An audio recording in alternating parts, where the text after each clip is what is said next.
My mother thought she could erase my father, replace him with her predatory new fiance, and force me to call him Dad. But she had no idea I was secretly speaking to my real father every single night. I was barely 15 when my world completely imploded. 6 months earlier, my dad, David, had been convicted of a terrible crime: an armed robbery and arson at the industrial warehouse where he worked night shifts as a maintenance supervisor. A night security guard had lost his life in the blaze, and the police found my dad outside the building, covered in soot, clutching a blood-stained crowbar, paralyzed with shock. None of it made sense. My dad was a soft-spoken, gentle man who spent his weekends volunteering at the local animal shelter and teaching me how to tune my bicycle. He didn't have a violent bone in his body. He swore to the police and to the jury that he'd heard a commotion, run inside to rescue the guard, and was ambushed from behind by a masked figure who knocked him unconscious and planted the crowbar in his hands. But the trial was swift. The evidence appeared overwhelming, and the judge sentenced him to 25 years to life. Before the ink was even dry on Dad's sentencing papers, my mother, Evelyn, brought home Julian. Julian was a slick, wealthy real estate developer with porcelain veneers, tailored suit jackets, and a smile that never quite reached his cold, slate-gray eyes. On day one of moving into our home, Mom sat me down at the kitchen table, squeezed my hands, and declared that Julian was taking over as the head of the household. She told me my real father was a cold-blooded monster and a convicted killer, and that for my own emotional safety, I had to sever all ties with him. "Julian is your dad now, Maya," Mom said, her voice filled with a disturbing, rehearsed enthusiasm. "He's going to give us the life we always deserved." I felt sick to my stomach. But things took a far darker turn 2 months later when Mom announced their engagement and instructed me that I was required to start calling Julian Dad. When I refused, Julian didn't get angry in front of Mom. He just smiled, tilted his head, and watched me. That was the day he started showing his true colors. With Dad safely locked away behind concrete walls and razor wire, Julian got comfortable, very comfortable. It started with small, insidious invasions of my boundaries. Whenever Mom left the room to get a drink or answer a call, Julian's demeanor changed instantly. He would stand far too close to me in the kitchen, leaning over my shoulder while I did my homework, his breath smelling of stale whiskey and expensive peppermint. He would stare at me slowly, up and down, his gaze lingering in a way that made my skin crawl. "You're growing up so fast, Maya," he whispered one evening as I was washing dishes, his hand hovering inches from my waist. "Becoming such a beautiful young woman. You know, a smart girl like you deserves a father who really knows how to take care of her." I yanked myself away, my heart hammer forging inside my ribs. That night, I pulled Mom into her bedroom and begged her to listen to me. I told her that Julian made me feel utterly terrified in my own home, that the way he looked at me and talked to me was wrong. Mom didn't even blink. She scoffed, brushed her hair, and told me I was being an overly dramatic, manipulative teenager who was just trying to ruin her newfound happiness. "He's just trying to bond with you, Maya! Stop being so ungrateful," she snapped. She must have told Julian what I said, because later that night, after Mom went to sleep, my bedroom door clicked open. Julian slid into the dark room like a ghost. Before I could scream, he pinned my right wrist down against the mattress, leaning his face inches from mine. His grip was tight enough to leave deep purple bruises on my skin. "You know what happens to naughty little girls who spread vicious lies about me?" he hissed, his eyes glinting in the dark. "Your mother believes every single word that comes out of my mouth. If you ever try to turn her against me again, I'll make sure your pathetic loser of a father suffers even more in prison. Do you understand me?" I was paralyzed with terror. I nodded silently, tears burning my cheeks. I realized right then that I couldn't trust my mother to protect me. I was completely on my own in that house. Or so Julian thought. What Julian didn't know was that I had established a secret lifeline. Every afternoon, after school, I would walk to my best friend Chloe's house. Using a cheap prepaid burner phone that Chloe helped me buy with allowance money, I accessed an anonymous encrypted email account. My dad, through a prison computer program designated for legal and family correspondence, was writing back to me. Every single night, under the heavy cover of my blankets, I wrote to my dad. I didn't tell him how terrifying Julian was at first. I didn't want him to worry when he was helpless behind bars, but knowing my real father was out there, loving me and believing in me, was the only thing keeping my spirit alive. Things escalated rapidly during the second month of their engagement. I came home from school one dismal Thursday to find a stack of updated school forms sitting on the kitchen counter. Mom had legally filed paperwork to change my last name from my father's name to Julian's last name on all official academic and medical records without ever consulting me. "You should be thanking us," Mom said cheerfully, pouring a glass of wine. Now, you won't have the shame of a murderer's name attached to you when you apply for college. That night, Julian decided we needed to celebrate our official family unity. Mom went out to the patio to take a phone call, and Julian walked straight into my room. He sat on the edge of my bed, completely uninvited, and placed his palm heavily on my thigh. "See, we're a real family now, Maya," he said, smirking as he squeezed my leg. "You should be grateful to have a real man taking care of this house." A wave of pure disgust surged through me. I slapped his hand away with all my strength, scrambled off the bed, and locked myself inside the bathroom, trembling uncontrollably until I heard him walk away down the hall. That night, I broke down in my secret email to Dad. I poured out everything: the way Julian touched me, the way he threatened me, the way Mom had changed my name, and how trapped I felt. 2 days later, a physical letter arrived for me at Chloe's mailbox. Dad had managed to mail a handwritten letter through his attorney. The ink on the paper was smeared in several places, as if heavy drops of water had fallen onto the page while he was writing it. My strong, proud father had wept while reading what I was going through. "Maya, my brave girl," he wrote, "I promise you on my life, I am innocent, and I am going to get back to you. Hold on. Do not let that monster break your spirit. I am working on something." Dad's birthday was the following weekend. Desperate for a lifeline, I begged Mom to let me visit him at the correctional facility. I stood in the kitchen, swallowed my pride, and pleaded with her. "Mom, please, it's his birthday. Just give me 30 minutes in the visitation room. I won't ask for anything else, I swear." Mom didn't just say no, she humiliated me. She informed me that Julian had booked a luxury high-rise hotel suite 3 hours away for a real estate convention that exact weekend, and that I was required to go with them as a family. When I shouted that Dad was innocent and that I would never accept Julian, Julian stepped forward and backhanded me across the face so hard my lips split open. Mom stood right beside him and didn't utter a single word of protest. "He's a killer, and you're going to learn respect," Mom said coldly, turning her back on me. The trip to the resort was a living nightmare. On Saturday night, while Mom was downstairs at the hotel lounge drinking with Julian's business associates, Julian came into my adjoining hotel room. He was heavily intoxicated. This time, he didn't just grab my arm or touch my thigh. He forced his way into the room, pinned me against the wall, and tried to kiss me while rubbing his hands over my body. I fought like a feral animal, kicking him squarely in the shins and clawing at his face until he stumbled back, cursing, and left the room.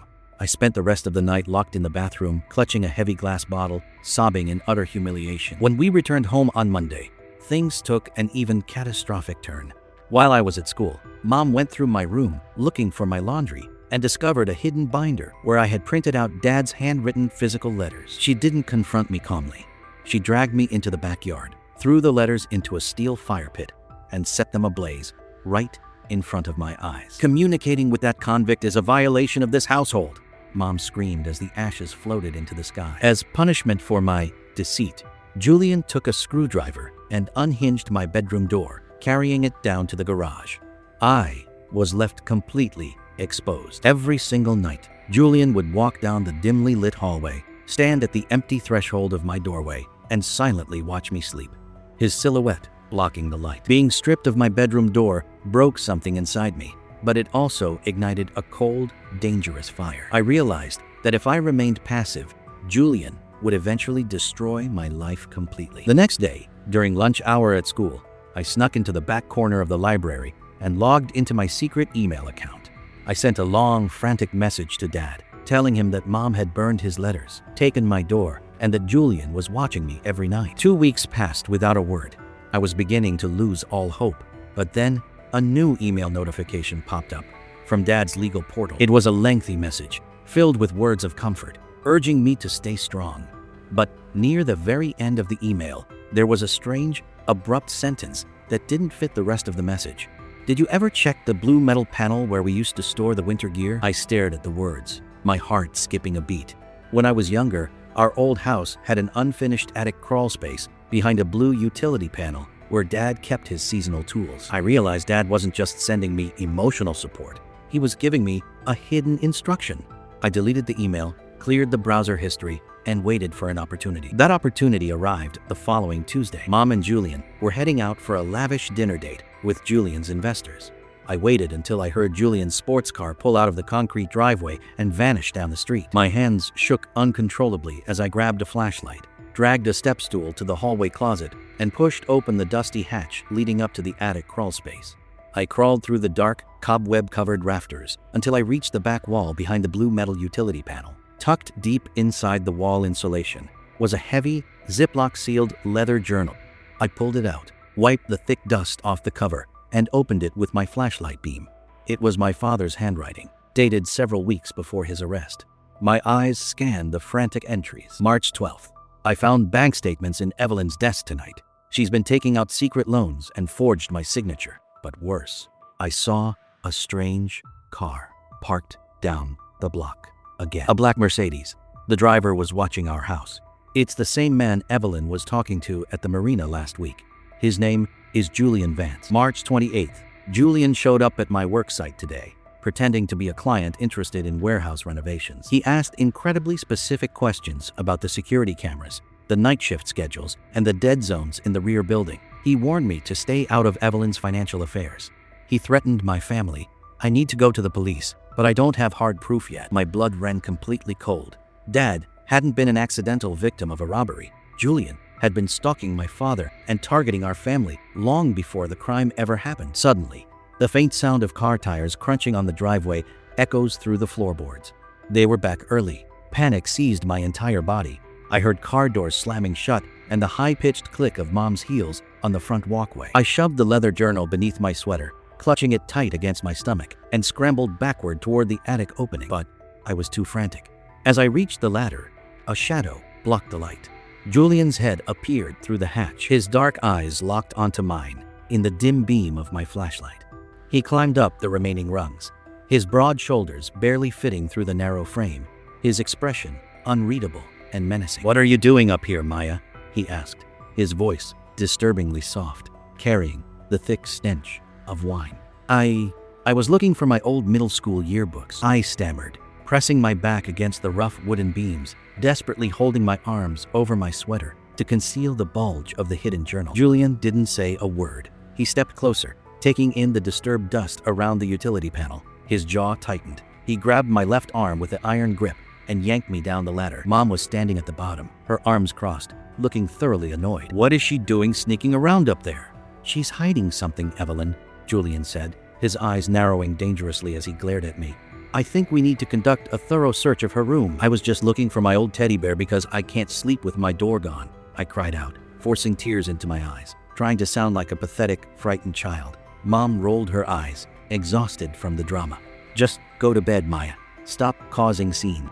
That night, I waited until 3 a.m., hearing Julian's heavy snoring echoing down the hall. I crept into the main floor bathroom, wrapped the leather journal in 3 thick plastic grocery bags, and submerged it deep inside the water tank behind the toilet. The next morning at school, I executed my plan. I took the journal into an empty study room in the school library. Using my phone, I took crystal clear, high-resolution photographs of every single entry in Dad's logbook. I immediately uploaded all the images to a secure cloud drive, deleted the photos from my phone's local gallery, and emailed the link to the one person I knew I could trust, Uncle Frank. Uncle Frank was my dad's lifelong best friend and former business partner. He was a tough, honest construction contractor who smelled like cedarwood and sweet tobacco. After Dad was arrested, Mom had strictly forbidden Frank from coming near our house, claiming he was an enabler of a criminal. I met Uncle Frank at a diner 3 blocks from my school during my afternoon free period. When Frank saw the digital photos of Dad's journal, his face turned pale and his knuckles turned white as he gripped his coffee mug. "I knew it," Frank muttered, his voice trembling with deep rage. "David was set up." The police wrapped up that investigation in 48 hours because the prosecutor wanted a quick conviction. They never even looked at Julian Vance. Frank didn't just offer sympathy, he went to work. Over the next 2 weeks, Frank used his contacts in the local building trades to investigate the night of the warehouse fire. He tracked down 2 critical witnesses whom the original police investigators had completely ignored. Marcus, a former night janitor who remembered seeing Julian's black Mercedes parked near the warehouse's rear loading dock 20 minutes before the fire broke out. Sarah, a local diner waitress who revealed that Julian had paid her $200 in cash to lie about his whereabouts on the night of the crime, claiming he was eating at her counter when he was actually miles away. We were building a bulletproof case. But back at home, The walls were closing in on me. Julian knew I was closing in on something. His paranoia was transforming into open aggression. One evening, I returned home to find my room utterly destroyed. Julian had pulled every drawer out of my dresser, dumped my clothes onto the floor, flipped my mattress onto its side, and smashed my desk lamp. He was standing in the center of the wreckage, holding the plastic-wrapped journal he had finally located inside the toilet tank. "Did you really think you were smart enough to outsmart me, you little brat?" Julian whispered, stepping toward me, his eyes wide and bloodshot. "That's my dad's journal! Give it back!" I screamed. Julian grabbed me by my hair, pulling my head back until tears sprang to my eyes. "Your dad is going to rot in a cage, and if you keep digging into my business, your mother is going to have a very unfortunate accident. Brakes fail on highways all the time, Maya. Gas lines leak. Do you understand what I'm telling you?" Mom walked into the house right at that moment, carrying bags of groceries. Hearing her footsteps, Julian instantly released my hair, wiped his hands, and put on his charming, relaxed smile. "Evelyn, look what I found hidden in Maya's room," Julian said smoothly, handing her the journal. "She's been meticulously forging her father's handwriting, writing fake diary entries to try and frame me for David's crime. She's sick, Evelyn. She needs serious professional help." Mom looked at the journal, then looked at me with deep disappointment and anger. She didn't question Julian for a single second. "I've had enough of this," Mom declared, her voice cold and unyielding. "I called a private residential boarding school in Utah today. It's an isolated facility for troubled, rebellious teenagers. No phones, no visitors, no contact with the outside world for 6 months. You leave on Monday morning." Julian smirked at me from behind Mom's shoulder. That was his master plan, to ship me thousands of miles away into complete isolation where I couldn't expose him, leaving him free to control Mom and her assets completely. It was Saturday afternoon, 48 hours before I was scheduled to be shipped away to Utah. Mom had gone to the grocery store, and Julian was taking a shower upstairs. This was my last chance. I grabbed my backpack and ran 2 houses down to my friend Chloe's house.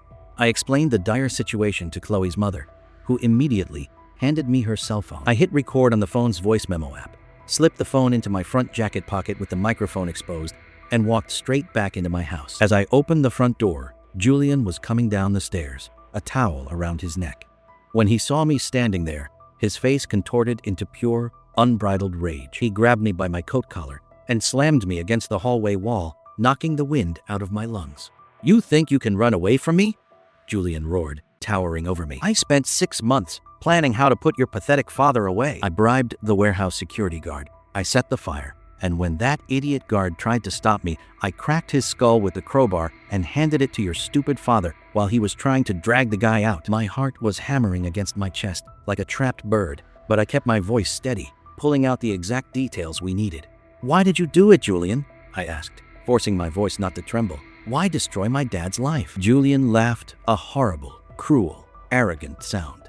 "Because your mother was sitting on a $2 million life insurance policy and a prime piece of commercial property. You idiot. Your father was in the way. It was ridiculously easy. Your mother is so desperate for attention and luxury that she swallowed every lie I fed her. And once you're shipped off to Utah on Monday, I'll take care of Evelyn too. A quiet night, a few extra sleeping pills in her wine, and I inherit everything."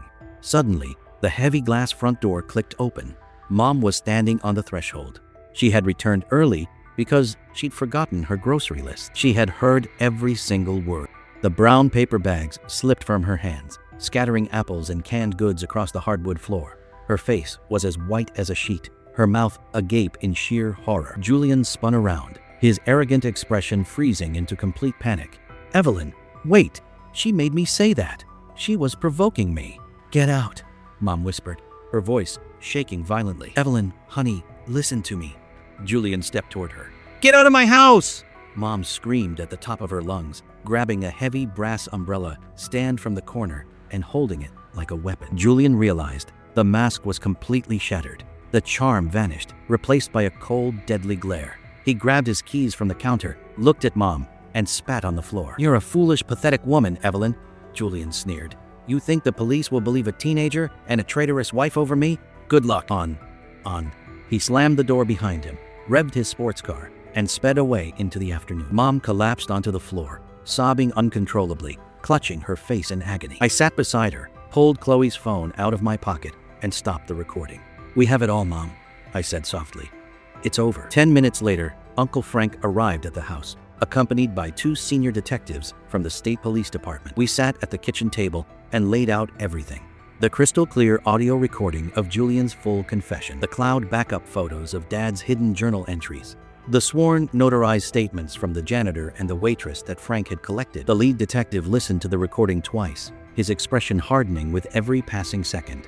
"This isn't just evidence of a frame job," he said quietly. "This is a full confession to murder and extortion." An emergency state arrest warrant was issued that night.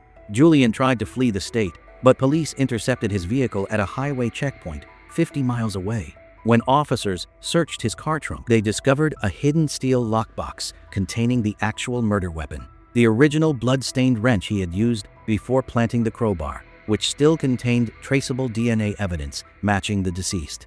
Guard, faced with the mountain of indisputable digital, forensic, and audio evidence, Julian's defense collapsed completely. To avoid the death penalty, he accepted a plea bargain, pleading guilty to first-degree murder, arson, framing an innocent citizen, and attempted extortion.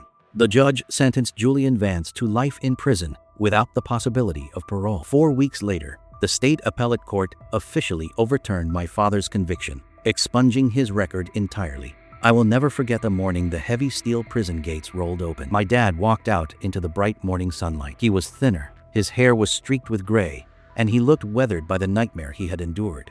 But when his eyes caught mine, he broke into a massive, tearful smile. I ran across the gravel lot and threw my arms around his neck, hugging him tighter than I ever had in my life. He held me, weeping softly into my hair, whispering, "You saved me, Maya. My brave girl, you saved my life." Mom stood near the car, consumed by overwhelming guilt and shame. She apologized to Dad over and over, begging for forgiveness. My dad treated her with quiet dignity, but he made it clear that some broken trust can never be repaired. 2 months later, their divorce was finalized. Dad received full legal custody of me, as well as a substantial financial settlement from the state for his wrongful imprisonment. With the settlement money, Dad paid off our house, bought Uncle Frank a brand new service truck as a thank you for his loyalty, and put away a complete college fund for my future. He went back to running his custom woodwork shop, finding peace in building things with his hands once again. Today, 3 years have passed since that nightmare ended. I am 18 now, sitting in my college dorm room, pursuing a degree in criminal justice so I can become a defense attorney and fight for innocent people who have no voice. Looking back, I know how close I came to losing everything. But every time I talk to my dad on the phone now, I am reminded of one powerful truth. No matter how dark the lies get, the truth is worth fighting for.